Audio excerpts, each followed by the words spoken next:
Cast your mind back to the night of the 29th of June 2006 in Nuremberg, Germany.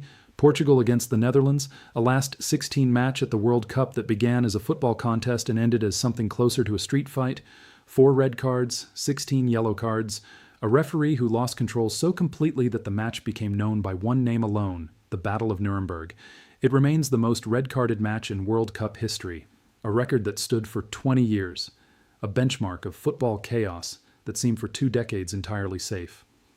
Last night in Mexico City, at a stadium that has hosted 3 World Cup opening ceremonies across 6 decades of history, the 2026 World Cup's very first match came within 1 dismissal of equaling it.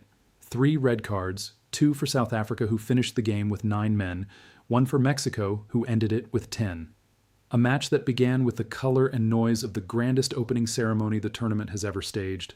Shakira Mana, Andrea Bocelli, Salma Hayek appearing as a surprise and then descended gradually and then all at once into the kind of football that leaves everyone talking the next morning. Not all of it about the football. Mexico won 2-0. The result is clean on paper. The story underneath it is anything but. So, what really happened at the Aztec last night? And what does it tell us about the World Cup that has just begun? Let's go through it from the beginning because the chaos didn't arrive all at once. It built. And it built against a backdrop, an opening ceremony, a stadium, a history that made everything that followed feel both improbable and somehow entirely fitting for a tournament that has never done anything quietly. The ceremony itself was extraordinary. Shakira performed the official tournament song for her 4th World Cup opening ceremony, a record that only she holds. Mana brought the weight of Mexican rock tradition to a stage that 83,000 people were already vibrating with. Andrea Bocelli's voice filled the Aztec in a way that silenced the crowd. And then Salma Hayek appeared unannounced and the stadium exploded. Lila Diaz welcomed the world in Spanish, English, Mixtec, and Nahuatl, the indigenous languages of this land, and in doing so said something about what Mexico understands that the primary host of this tournament has struggled to express, that the world coming here includes people who were here long before this stadium was built. That welcome means something wider than a ticket and a seat. And then the football began. Within minutes, the match had its first significant moment. South Africa's midfielder Sapelo Yaya Sito made a heavy touch just outside the box. Mexico capitalized.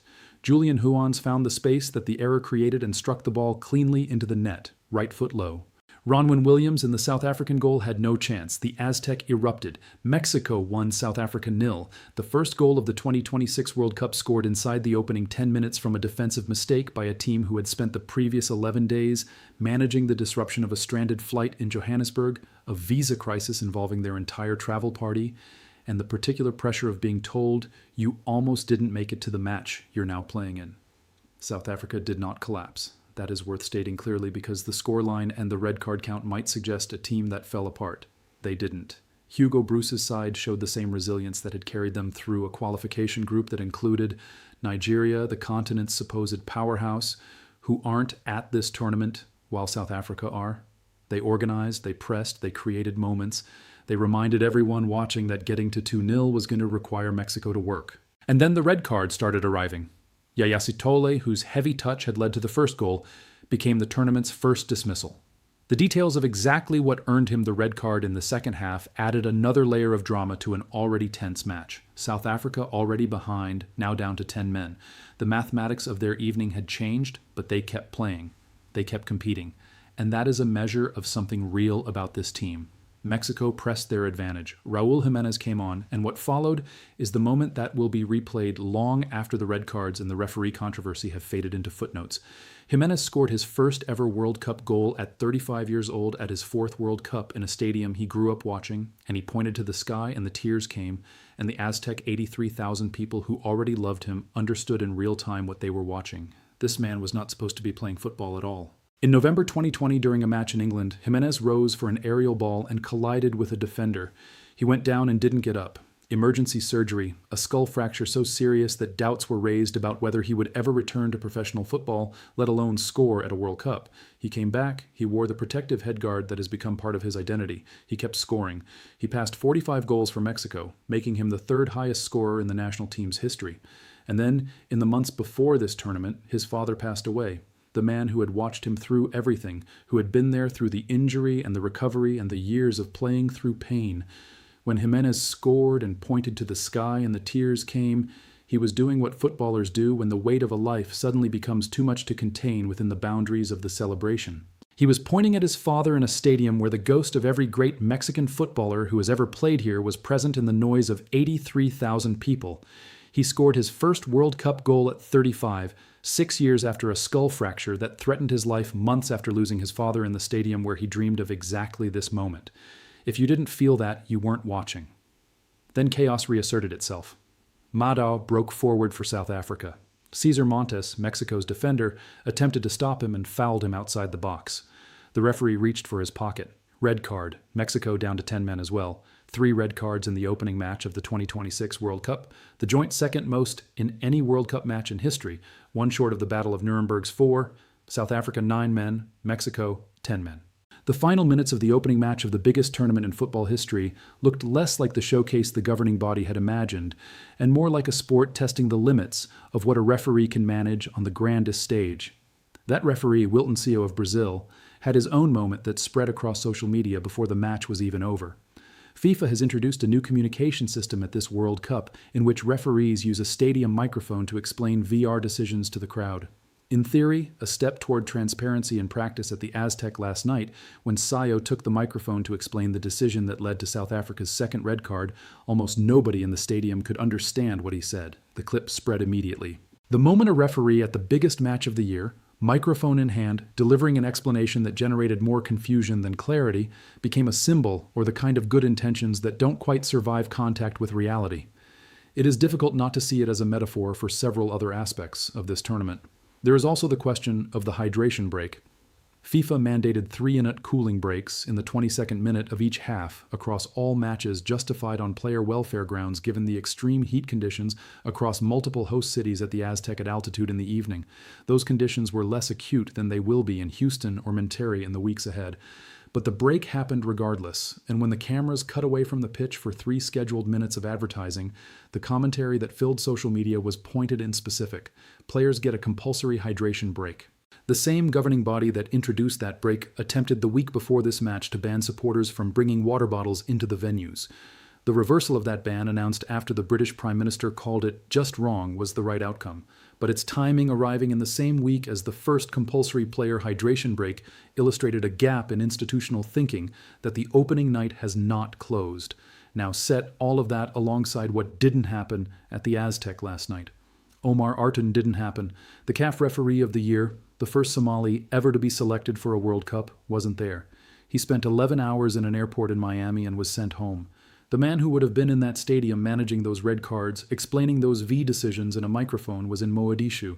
And within hours of the opening match ending, the news broke that UEFA had handed him the 2026 Super Cup final.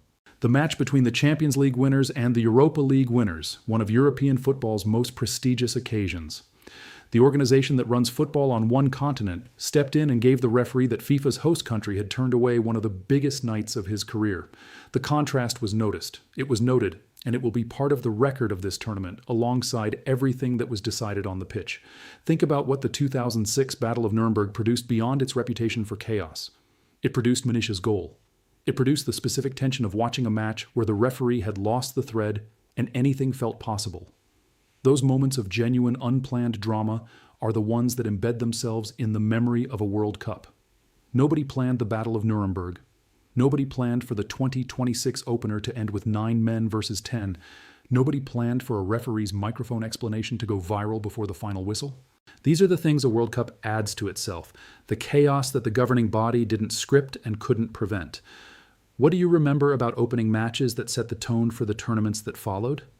South Africa's Safi Chabalala scoring that opening goal in 2010, the Vuvelas, the feeling of a continent celebrating something it had been waiting for forever, France and Senegal in 2002, the defending champions losing to an African nation making the world take notice, Germany and Costa Rica in 2006, a 6-3 match that told you immediately this tournament was going to be about goals. The opening match of a World Cup carries weight beyond its 90 minutes. It announces something, it sets a temperature. Last night's match announced that the 2026 World Cup intends to be felt, that the football will not be polite, that the stories will arrive whether the governing body manages them or not, that a 17-year-old called Gilberto Mora, the youngest player from North America ever to appear at a World Cup, born after the 2006 tournament itself, can come off the bench at the Aztec on the opening night and make history without anyone having planned that chapter in advance. that Raul Jimenez can score his first World Cup goal at 35 and point to the sky and make 83,000 people feel the full weight of a human life in one gesture. That South Africa can arrive having been stranded on a runway, navigate a visa crisis, travel to the most famous stadium in football, and finish the night with 9 players still standing. This tournament has been surrounded by more institutional noise than any World Cup in living memory. The red cards and the tears and the microphone confusion and the hydration break and the shadow of an absent referee. None of that is what the governing body planned for its opening night. All of it is what the World Cup actually produced. And in the end, that is what this competition has always done. It takes what's given to it and makes something that nobody could have written in advance. What do you think last night's match tells you about the tournament ahead? Was the chaos of the opener a warning or a promise? And if a 35-year-old man who survived a skull fracture and recently lost his father can score his first World Cup goal at the Aztec with tears running down his face, does anything that surrounds this tournament actually matter as much as that? If you found this worth your time, a like helps more than you'd think. Subscribe if you enjoy thoughtful football coverage and let me know your view in the comments. I read every one. Football at this scale is never just a tournament, it's a moment in time. And last night at the Aztec, it announced itself.